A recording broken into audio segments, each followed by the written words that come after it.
What do you expect me to do with that? Stick it in your ear. What? It's only a little one.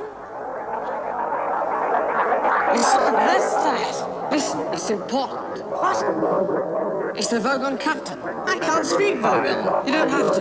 Just put this in your ear. There. Have a good time. Message repeat. This is your captain speaking, so stop whatever you're doing and pay attention. First of all, I see from our instruments that we have a couple of hitchhikers on board our ship. Hello, wherever you are. I just want to make it totally clear that you are not at all welcome. I worked hard to get where I am today, and I didn't become a captain of a Vogon ship simply to turn it into a taxi service for a lot of degenerate freeloaders. I've sent out a search party, and as soon as they find you, I shall turn you off the ship. If you're very lucky, I might read you some of my poetry first. Secondly, we're about to jump into hyperspace for the journey to Barnard's star. On arrival, we will stay in dock for 72 hours, and all planet leave is cancelled.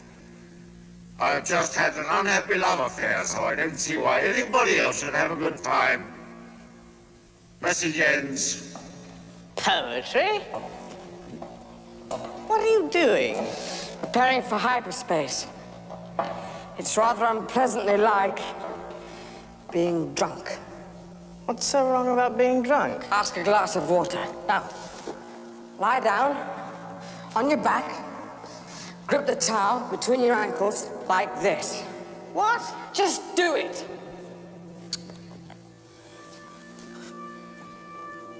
Like this? Right. Now, wait.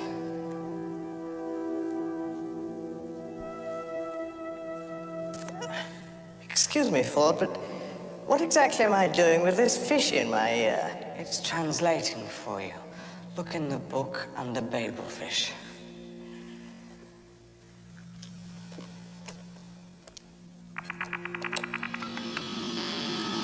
What's happening? We're going into hyperspace. That would be cruel to a gin and tonic again. The Babel fish is small, yellow, leech-like, and probably the oddest thing in the universe.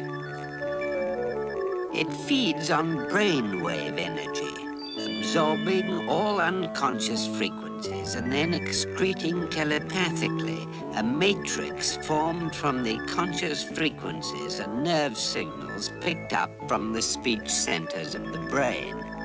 The practical upshot of which is that if you stick one in your ear, you instantly understand anything said to you in any form of language. The speech you hear decodes the brainwave matrix.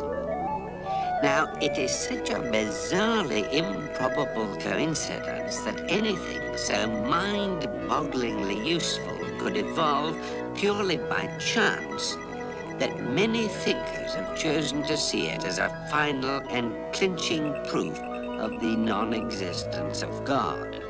The argument runs something like this.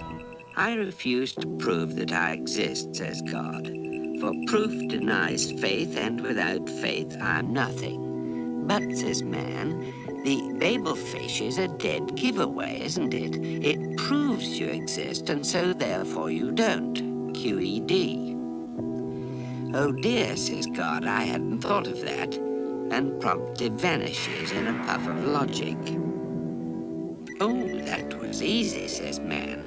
And for an encore, he goes on to prove that black is white and gets killed on the next zebra crossing.